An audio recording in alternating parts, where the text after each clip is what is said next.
All right, you can check.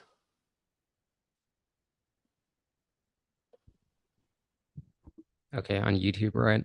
Yep. I will not be looking at the comments because I'm hosting. So Recording in progress. we'll give it a moment. Um, and then I guess I'll, I'll get us started. Although, the Mavericks, I don't think they really cared how they started tonight. So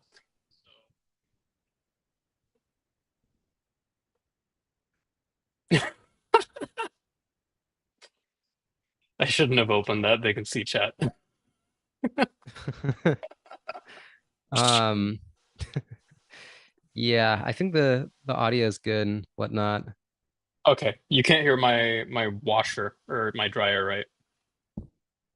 I don't think so, but it's raining hard as shit over here right now, so it's hard to hear like any kind of background noises. So Okay. Do you mind keeping the stream open so we can look at chat? Because I'm not yeah, going to be yeah, doing that. for sure. All right, cool. Um, 1 second. Did we tweet out the link? I don't think so. I know I didn't. So Would you mind doing that? yeah, I'll get to it. Sick.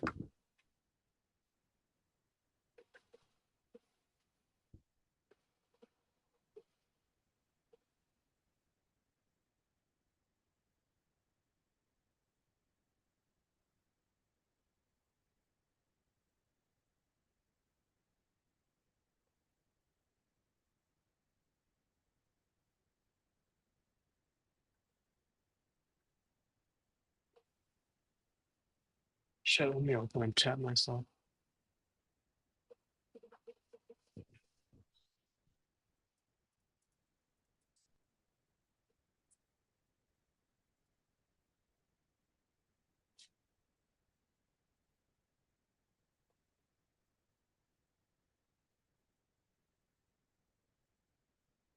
All right.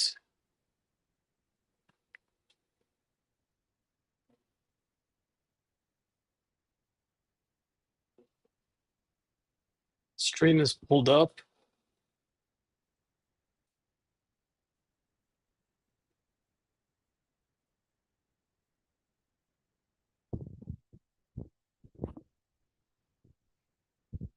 Okay. Yeah, tweeted out the link. All right. I have the stream pulled up on my end. Let me open up the box score. Although I feel like reading this is just going to give me depression. Um, Whatever. Oh my God. The NBA website automatically opens up the highlights. I don't want to watch the highlights, buddy. I watched the game. Yeah, I don't think I want to watch anything back from this game. Thankfully, it's not my job. I'm not a video coordinator, small mercies in life. That being said, if anybody would be willing to be a video coordinator and help us acquire film from these, disaster classes, you can reach out to us on Twitter in the DMs. Um, yeah, that we would love to have you because this team is not playing well enough for any of us to really want to see these clips all over again. So I guess we've started to get some viewers now. So let me just start the intro. Hi, everybody. Welcome to another edition of Mavs Film Room Live post game after the second game of the regular season, where Cooper Flagg's Mavericks fall to the Wizards 117-107. That score does not indicate how bad of a performance it was for the Dallas Mavericks, unfortunately. Um, we are coming at you at 10:20 Central Time, around 8 o'clock in California, where I am. And I think we should just get into it, Fossil. What what are your key takeaways as somebody who actually watched all the way through this game for some reason? My key takeaway is that the Cooper as the starting point guard experiment is not working. It's too soon. Like maybe you can revisit this later in the season when he's, more acclimated to the NBA. But I think throwing him into the fire this much this soon was a bit premature. And I mean, if we're going by what Jason Kidd has publicly said, he loves what Cooper's shown and he's going to continue to do this. So, um, I mean, be my guest, I suppose. We have our draft pick this season. And more more than that, though, I guess, okay, let me say Anthony Davis was not, he had an impressive box score stat line. He was not, in my opinion, nearly as effective as that box score implies. He had some good moments, don't get me wrong, but um, I think even more than the offense, the thing I'm concerned about is because the offense you can paper that out. Like you can tell him to stop taking jump shots. You can tell him to stop trying to be Sabonis like on offense because he's only doing that because he's being asked to do exactly that. But his defense has been lacking. He's not peak Anthony Davis, not the one we've seen even with the Lakers in the playoffs from 2022, 2023, 2024. Like that guy is currently not here. I know that's kind of against his control because again, the retina injury, the detachment, and being out for a long period of time this off season. Like, yeah, I feel for the guy, but I mean, it's the regular season. These games matter now, and he's not stepping up to the plate yet, which is unfortunate. Um, on a bright spot, because I'll try to give that. I really did like what I saw from PJ tonight. Two straight games where he's played pretty well, in my opinion. Like probably the biggest shame haver on this team, which, I'm not surprised. He really is that guy, but also damn, I don't know. He led the team in minutes. He played 39 minutes tonight, which shows just how much he's needed. So yeah, I know I spoke a lot in just a short amount of time, so I want to hear what your takes were, Rohan. Yeah, I want to concur quickly on the PJ point. I mean, the issue is he had 8 turnovers tonight, and it goes back to something I said after the opener loss to the Spurs, which is as much as I do believe that his potential is higher than what he's shown in the NBA thus far, if he's taking more than 3 dribbles, I still think that's a pretty big weakness of his game. And 8 turnovers, although a lot of that comes with passing and the negative spacing that the Mavericks have, it's not conducive towards his success either. Because he's a two-way player, that means he has to get back on the other end, and he's expending way too much energy. But he did shoot well from the floor tonight, so I would be remiss to not compliment that. Anthony Davis, on the other hand, I mean, I really have been trying. I have been trying really hard since the Mavericks won the NBA lottery to not constantly dog on Anthony Davis and how bad I think of a fit he is on this team. But tonight, 9 of 19 from the floor, 0 of 4 from three. I mean, that 0 of 4 from three is also predictable. If you saw our last post game, that's exactly what I said. You're not going to see him shoot 2 of 3 or 2 of 4 from three very often. Um, and frankly, despite the fact that he had a double double with 27 points and 13 rebounds and actually a couple of assists, um, it was a very, very quiet game from Anthony Davis. I mean, he used to be considered in his prime like a significantly better finisher than this, I believe. And now you see him really not having the hops for whatever reason, or really not being able to finish around the basket. And he puts up these like little bunnies, these little floaters that just like miss everything. Um, and when he does kind of look like he has flashes of prime Lakers Anthony Davis, that was maybe like the one transition bucket that D'Angelo Russell didn't look like complete garbage during, when he flipped the ball back to Anthony Davis for, I don't know if it was a dunk or if it was like a really close lay-in. The statistics might fool you into thinking that AD was not awful tonight, but it was truly another disappointing night. Frankly, to me, way more disappointing because he was put in a position to succeed. Um, Cooper at point guard, I can understand anyone who says that the experiment is over and we don't want to see that again. But he had a couple flashes. He had a very Luca-esque pass to, I believe, Max Christie in the left corner in the second quarter. Um, I think the issue with Cooper Flag at point guard has less to do with his skill set, um, and his inexperience at the position at this level, and more at the really bad spacing that this team has, and the fact that they rely on dribble handoffs. Like, I don't know, they're a team with Jokic or like one of these generational, like hyper skilled bigs at the five, and I'm sorry, but Anthony Davis just isn't that. This team does not look like it's constructed in any competent way. We've been saying the same things over and over and over again. So I don't really want to ramble, but that's my takeaway from this game. I mean, the Mavs can't shoot. Even at the end of the fourth, when they were in the bonus, and you saw them get to what I think to 3 points or 4 points, um, with 4 minutes to go. I mean, what is it? Keyshawn George, just getting a completely open right corner three, and just opening that game back up for the Wizards. And then the Mavericks just immediately having to foul because the clock is against them. I mean, on every level, you can blame things on coaching. You can say a lot of things. The rotations were surprisingly better tonight.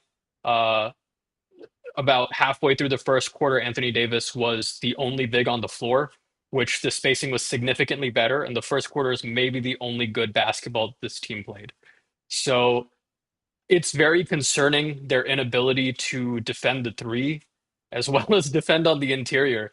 I mean, this front court defense was hyped up a lot. And for them to maybe Wemby cooking them, you can say, hey, that's going to happen. He's an alien. Alex Sarr doing that to you is a completely different story. So, they're French big men, but one is completely different from the other. It's a different breed. So, there's really the only thing that I can take away from this that is good is PJ had a good shooting night, and Cooper had a quietly decent night, although he did have a couple turnovers and lost his handle a little bit there, especially in the second half when I tuned back in. Um, yeah, what do you think is, other than individual performances, regarding the offense, do you think that there was an improvement from night one to night two? And if so, where? Um, the improvement was not going against the fucking 7'7" alien. But other than that, like, I guess I'm not sure. Some of the guys were a little better with their execution. I know that's hard to say and hard to believe on a night where, you had 18 turnovers between three players, all in our starting front court. But I feel like, for example, D Live not in foul trouble. He got to play his game a little bit better, but again, he played less than 20 minutes because you can't really share the court with AD, PJ, Cooper all together. That's not really not spacing is just it wouldn't work in 2013. It's not going to work today. Um, yeah, I'm not sure. Like, I, some of the execution was just better just because the Wizards are a much worse team. Yeah, they still won by 10. Um, like there are some things to be optimistic about. No, I can't even say that, man. I'm not, I'm Yeah, st I was gonna fucking yell at you over that. yeah. There I was need to like nothing to be actually watch some optimistic about. footage back of like the few good plays that the Mavs had because playmaking wise, I didn't see much out there that really inspired me. The thing that's really like getting to me is that D'Angelo Russell, he didn't play 10 minutes, he only played 9 minutes because he got yanked early because he looked like garbage out there for the second game in a row. Brandon Williams, I would have liked to see him get more minutes, but again, he just didn't play that much. Ryan Nembhard played 10 minutes, not really that great out there, the lowest plus minus on the team. He Jaden got Hardy, hunted a ironically, lot.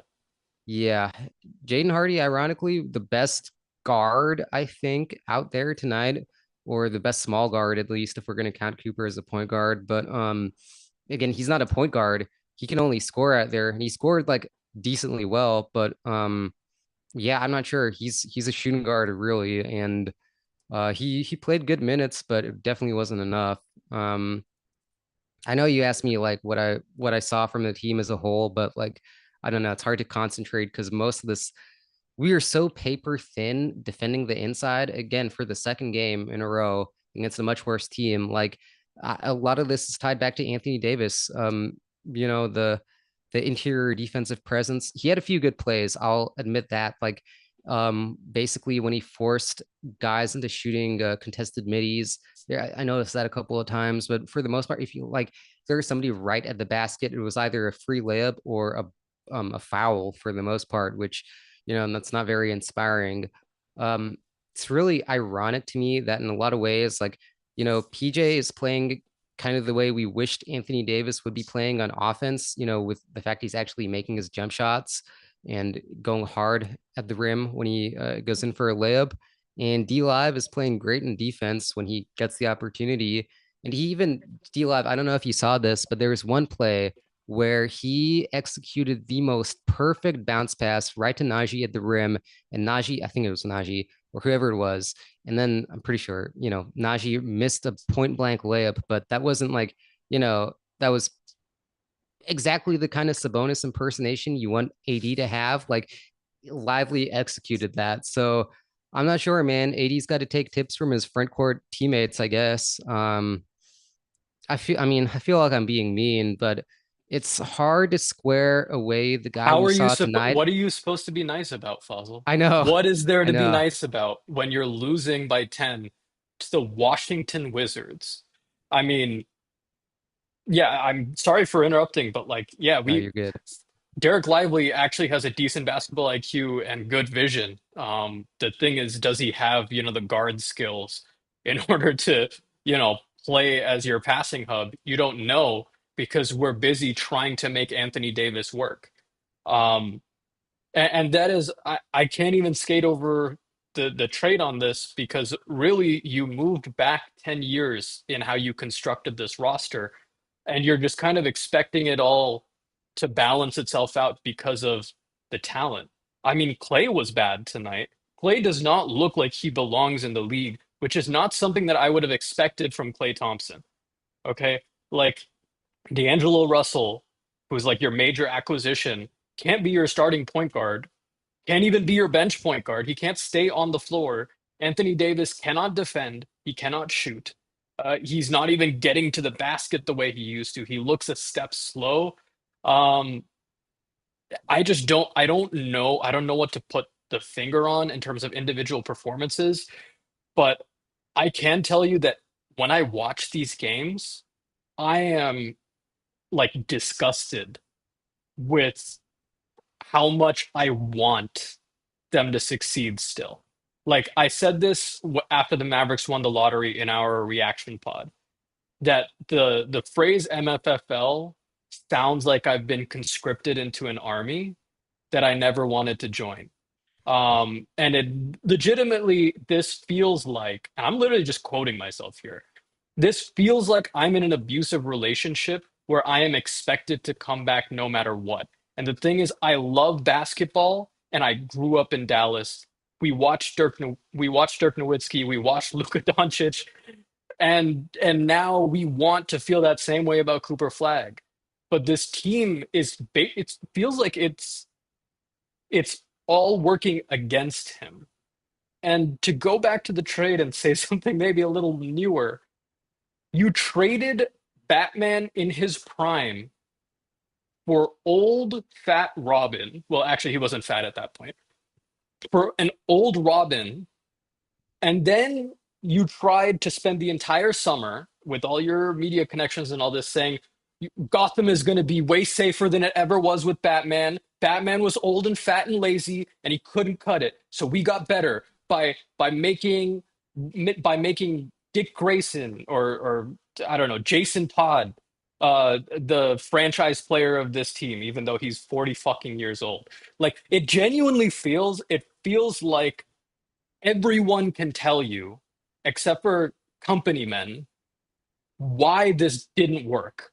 So much so that the second the trade happened, all of us, even the people in the comments right now, could tell you this is what the issue was going to be. You don't have an offensive engine. You don't have a primary playmaker. You don't even have a fucking shot creator. Like, you don't have shooting. There is no spacing. And the talent is so underperforming that I frankly don't see there being a way that they can become anything close to the sum of their parts just because their skill sets don't fit together. Like I would think, oh, Najee Marshall can do a little bit of playmaking. He can be a shot creator. I mean, he does not look like he can do that, frankly. PJ looks like he can do that a little bit more.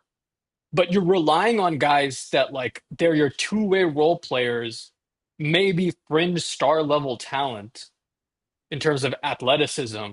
You're relying on them to be like your starting caliber contributors. And in the middle of it all, you have Anthony Davis, who can't shoot and can't fit into the majority of the lineups you put him into. Like this, what is it, 27 points tonight? Every single night that he puts over like 22 points, they're the quietest 22 points I have ever seen a big put up in the NBA. It literally feels like DeAndre Ayton double doubles. Yeah. I mean, how should I put it about AD? Like he scores kind of in bunches.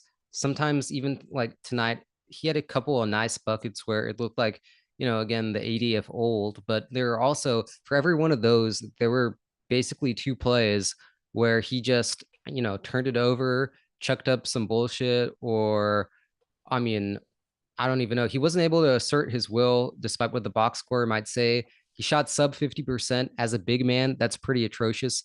That was a guard, of course, different context and all that. But, you know, um, as a big 9 of 19, a lot of jump shots, some plays at the rim where he just could not score. That's not going to cut it. And the free throw shooting, like, I don't want to harp on the free throw shooting because, between the first two games, he's been pretty good overall. But it really is something that he just had to miss 3 out of 4 at the very end in clutch time. And I mean, it's just everything that could be going wrong with this guy so far is. Of course, it's a long season. There's 80 more games left to go, and Dude, maybe then some after Jesus that. Who Christ. knows? But Don't remind me that there are 80 games left. Don't remind me that there's more basketball to be played. Oh, yeah, man.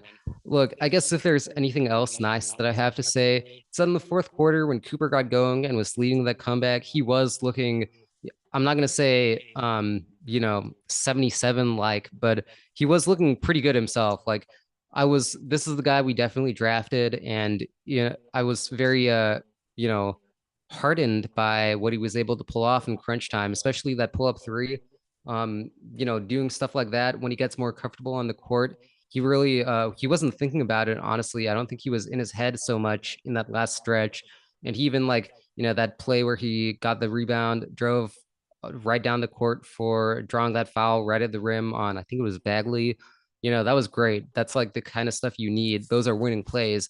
I think most of the part, obviously he's made a lot of rookie mistakes, but he has contributed a lot of winning plays too, which again for an 18-year-old kid is really great.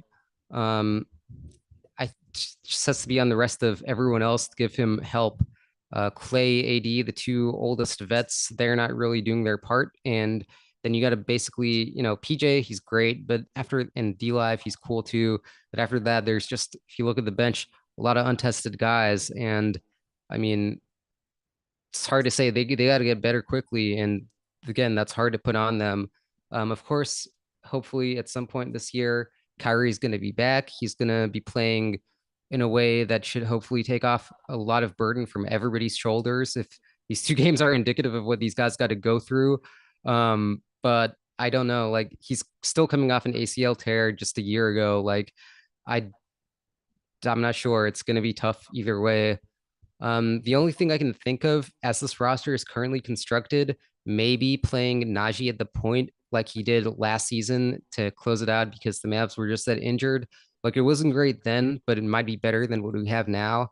It's hard to say though, because yeah, I'm not sure. I don't think he's really gotten to flaunt his playmaking chops that much, which is kind of crazy to say, but I would love to see him take on more of that responsibility if, any of our aforementioned starters can't. and it's looking like they can't. So, yeah, I mean, at this point, you got to try something. Like this clearly isn't working. Um, I mean, there's just so many roster construction issues. Like you're bringing up Kyrie coming back, and yeah, I'm sure that will help. But like The issue is the team around him still isn't really well built. And the he might make the spacing better just because he's an insane shooter, um, and amazing at cutting through to the basket. But I mean, he's getting to what, 34 years old, coming off of that severe of an injury. I think he'll be great, but we can't be expecting him to even be the guy he was 2 years ago, let alone last year. Um, so I don't know. I feel like this team is not doing a good job taking the pressure off of any of the individual stars. Um, but I think we've kind of just harped on everything. So I want to kind of go into the comments because I've seen a couple that I think are interesting. BBQ lawyer says Nico the Goblin Harrison was blessed with Coop, knew that a guard was needed, and then in all caps, brought back Exum and D'Lo. Well said. I mean, it's I don't know why Dante Exum is on this team. I'm going to be honest. He fits with Luca. I think Fossil said this a couple nights ago. I don't understand. I mean, he's injured right now, right? Um, yeah, I don't. Frankly, Delano Banton, who got cut from this team, who got cut from the roster in preseason, has shown that he is capable of being a better point guard than anybody that the Mavericks have rolled out. And Ryan Nembhard is good. It's just he's so undersized that he's going to get picked apart on defense. And we saw it tonight, and we'll only see it more the more minutes that he has. Um, so, I mean, just the roster construction is bizarre to me. Um, I know Nico Harrison said in D'Angelo Russell's off-season documentary that oh yeah, we love you with the chip on your shoulder. I have yet to see that chip on his shoulder manifest onto anything in the on the fucking basketball court. Um, no idea, no idea why he's not even being given the opportunity to fail over the course of 25 to 30 minutes because at this point, at least I would have like a scapegoat. Yeah. Um, I mean, I'm looking at the team stats for the game. I thought that the Mavs were going to get outscored in the with the points and paint once again, but no, they actually won that 48-40, and that's because the Wizards were just blazing hot from three, and they realized, oh shit, we have basically free reign. Keyshawn George had the career game, the night of his life. The Mavs shot under 30% from three on 34 attempts. The Wizards shot 42% on 36 attempts. And that's kind of, I mean, if nothing else, because everything else is roughly, close in margin, that might be the story of the game, as well as turnovers, because the Mavs were horrendous with securing the ball. Um, Fast break points, 24-18, Wizards lead on that. And I don't know, man. The Mavs are trying to play fast and they're trying to generate open threes, like good looks from three. They're trying to defend, but they haven't done any of that. Um, the worst Luka Doncic led game has been better than what the post Luka Doncic Mavs have looked like. I mean, I was, don't get me wrong, there have been games throughout Luka's entire tenure where I was furious at him. Like last season, the game against Utah, where he just like completely gave up that and one to John Collins. I was like, dude, he's got a, are you fucking kidding me right now? This game and the Spurs game, worse than that shit, man. I can't even like I want to lie, but I just man. I mean, I said it during the game, but I guess I'll have to repeat it for the stream. Um, we've all watched the Dallas Mavericks for the better part of 20 years. Um, I remember this team when they were in the playoffs starting Charlie Villanueva, and this was significantly worse than that. That's not an exaggeration. Um, honestly, it makes me miss Charlie Villanueva because at least he could shoot the fucking ball. Um, I mean, just look at. I knew that this was going to happen coming into it, but Trey Johnson, rookie, I believe he was like the fifth pick. Um, shot 3 of 6 from three, 7 of 13 from the field. Uh, great night in only his second game in the NBA. 17 points, 3 rebounds, 2 assists, and I don't even, it doesn't even look like he had a turnover. That's amazing to look at. Keyshawn George, 34 points, five turnovers, three blocks, um, 11 rebounds, four assists, seven of nine from three, 11 of 15 from the floor. I mean, and he was a late first round pick. Um, Honestly, I was high on Max Christie after that first game, three of four from three. Decent defense on the perimeter, and we especially needed that because Klay Thompson has been complete cheeks to start the season. But tonight, Max Christie looked like he was just not the man for the job. And frankly, the Mavs do not have a point of attack defender. They do not have a team defense. I mean, Frank Vogel, I'm sure, is working on it, but this team defense is allowing open corner threes at the end of a close game against the fucking Washington Wizards. They're not able to stop guys from getting to the basket. They're not able to get their guys out of foul trouble. I'll give them some grace on Wemby, but I mean, there's no reason why you should be bad at all of these things. And if if you're going to go all in on defense, they better take it as a moment of pride because otherwise I will tweet defense wins championships every minute of every single Mavs game from here on out because it feels like a sick joke. The passion is fucking disparate. I mean, we're watching first and second year guys have amazing nights against us. These first two games repeatedly.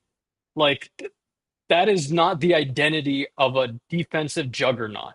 In fact, it makes us look like a clown car of a fucking franchise, which frankly we are. Okay, so to end this little diatribe, fire Nico Harrison. Patrick Demont, grow some fucking balls and fire Nico Harrison. There is no vision. There's no brain cells there. Like I frankly think that the inept FBI under this administration should investigate him because what the fuck am I watching? Like I'll repeat it for anybody who's joining the stream again. They traded Prime Batman for old Robin and then said Gotham will be safer than ever before and Robins win championships. I mean, what the fuck am I watching? Yeah, man. Well said. I don't know if I have much left to contribute on a pure, basketball analysis kind of track, but I will say what you just talked about in your whole diatribe there. Um, we don't really like, again, looking at the guys who played tonight, we don't really have anybody who can contain a quick guard, an athletic, like explosive guard or wing. Like we don't have the personnel to take care of a John Morant or a De'Aaron Fox or whoever, let alone the guys who have gone off against us. Um, so I'm not sure, man. It's might be a long season. Yes, we do have the personnel to theoretically, play great defense on big men, but there's more to that than, a good basketball team will have more than that. I think basically every team in the league has a quick, explosive guard. At least one of them, even if they're not good, they're going to have that on the roster. And you were talking about lacking a point of attack defender. I mean, Caleb Martin was supposed to be that guy, right? He was supposed to be like talking about that, but um, he played in garbage time against the Spurs, and he was a DNP coach's decision tonight. So great job on that trade. Yeah, I mean, we will make some of these not unskilled. We'll make some of these late first round pick guards, although Keyshawn George is not a guard, look like they're surefire NBA performers. All I can think about is when Killian Hayes was lighting us up like 3 or 4 fucking years ago, and how much worse it would be with this team. It's just a joke to say that this team is built around a defensive identity, even though you have some great individual defenders, and I think Cooper is also great. They just can't stop anyone. Maybe they could stop somebody 10 years ago when Dirk Nowitzki was still in the league. But now, I mean, I was thinking about this after Wemby. Like, think about how much of a tectonic shift that is for big men defending at a high level. You have to defend guard skills, right? Quick handle, right, left, hesitation, sham gods from a 7'6", 7'7" dude. Like, it's ridiculous. So few defenders are even capable of doing that, let alone have the athleticism, the lateral quickness to stay in front of a guy like that. And this team doesn't have that. Most teams probably don't have that. This team can't even stay in front of like guards that we don't know will be in the league in 5 years. And watching this game, I was like, we are the worst team in the league. People are saying the Wizards are one of the two worst teams in the league. No, we are worse than them. We are like we made Chris Middleton look like he can still contribute to a championship tonight. That's what we made him look like. I just I don't want to keep harping on the same things. I also don't want to crash out every single time we do this. But like, what is the optimism from? Like Nico Harrison is still the GM of my franchise. From the top down, everything is worse. The only good thing is Cooper Flagg is on the team and that they own their pick this season. So, I mean, I still don't think it's going to happen. I think the Mavericks will try to stay competitive and win somewhere in the ballpark of 30 games, which will take them out of the top five lottery odds. But honestly, I don't see why they're trying to win. Just lose. Just tank. I know it's been 2 games and they're not going to do it, but just tank. Like get another 5-star prospect. Get a Cam Sikander Boozer, AJ Dubonsa, Darren Peterson, and try to roll out a young team that won't have pressure until Cooper Flagg is in his prime. Because this first timeline is fucked. They can't even defend bigs, and that's who your personnel is adapted to. Like this is a sad state of affairs for the Dallas Mavericks.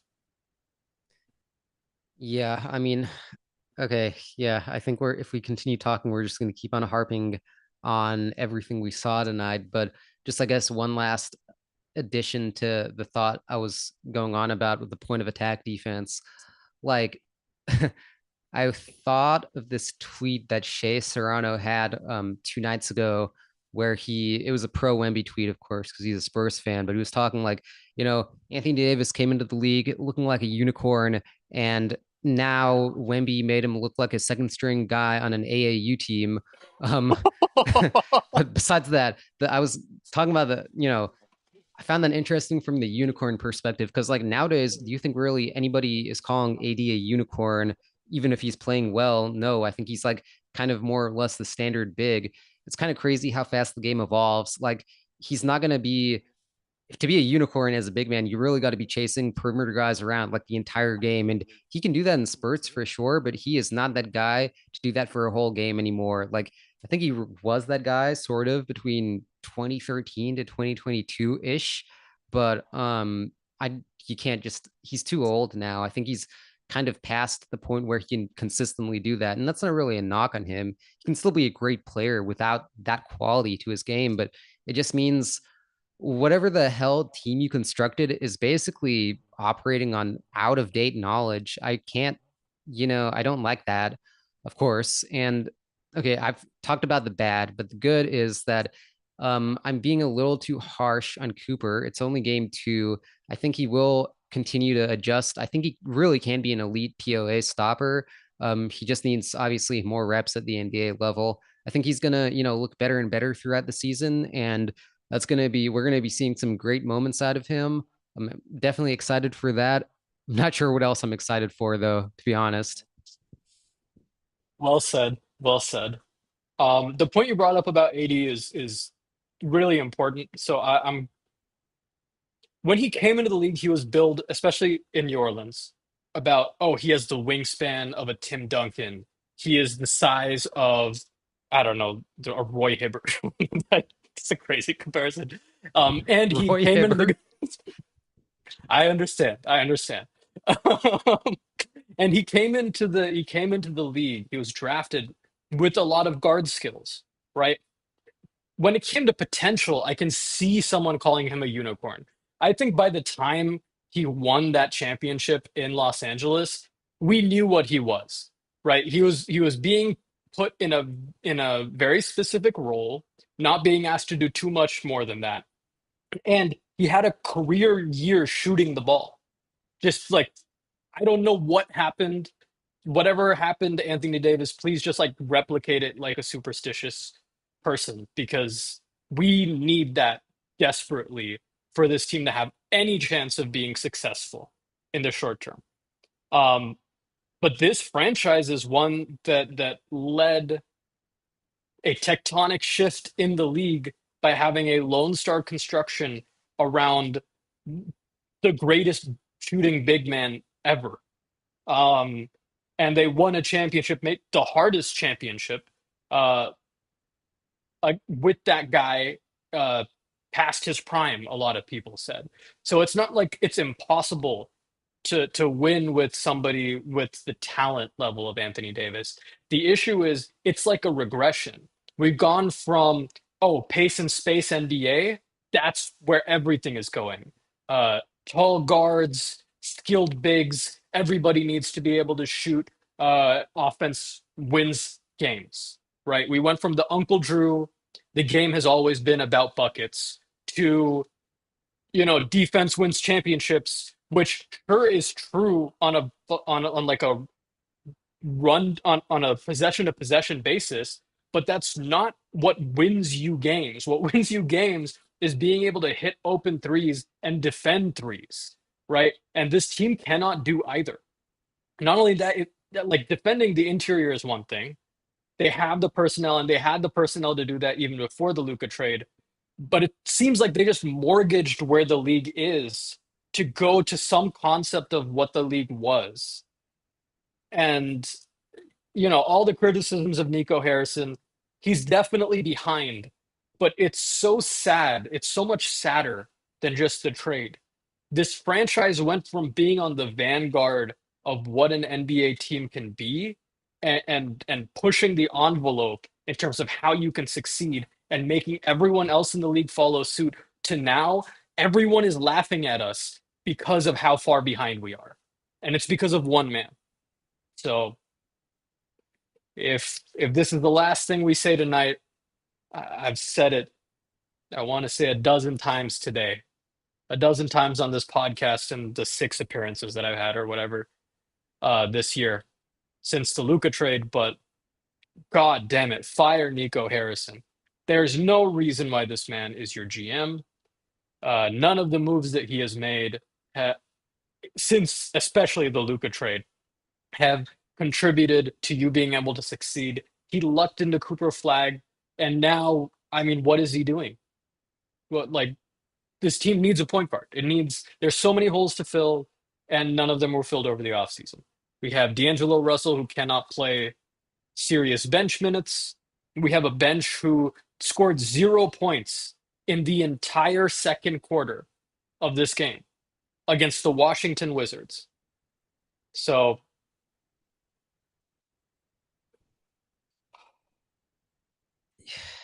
Yeah, well, the Mavs get back at it on Sunday against the Raptors. It's an early evening game. The Raptors just had a pretty close loss to the Bucks, so they're 1-1.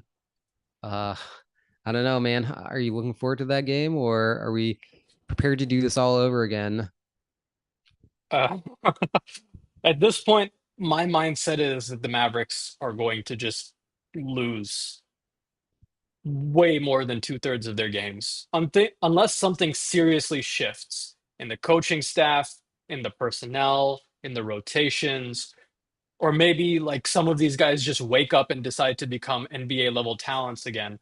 I'm looking at you, Klay Thompson and D'Angelo Russell. Um, then maybe they can start giving me a reason to be optimistic. But at this point, I mean, we have a commenter that is saying something that I'm sure we'll agree with. I'm at the point where I'm only optimistic because I think this team will lose more games than I think is possible. I thought that they were going to win tonight. I think that this team is horribly constructed, and I thought that they were going to win tonight. And they still found a way to lose. So I am of the mindset that they're going to lose every game that they possibly can, and that Sunday night versus the Raptors, RJ Barrett is going to go off. Emmanuel Quickly is going to go off. Scotty Barnes is going to look like I don't know, the next coming of Carmelo Anthony. Um, there's no optimism. This team can't defend, it can't shoot. I mean, I'm not going to keep repeating myself, but the worst part is that they came into this season saying, "Oh, we're going to contend for a championship," which tells me that they will never tank. Like their best run tonight came with Jaden Hardy being their primary contributor. That's how bad this team is. In preseason, we were saying Jaden Hardy might not belong in the league. Now he's the only guy that kept us in this game until Cooper Flagg, kind of went on a heater to start the fourth. But those guys, you can't depend on those guys to win you 40 games. Like it's going to take 50 games to be in the playoffs, and they're not going to be there. We know that. The question is, how many games are they going to lose?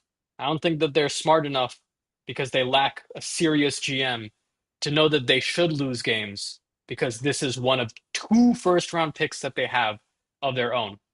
Um, so yeah, unfortunately, I'm hoping that the Mavericks lose as many games as possible, starting with Sunday night against the Raptors. I think we will probably do some sort of post-game content, maybe a live stream, maybe just a podcast.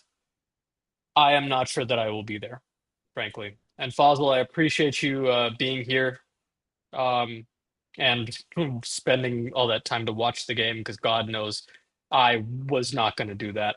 So, if you watch all of that Raptors game and it's competitive, hopefully we have some better film because every single play that I saw was a disaster.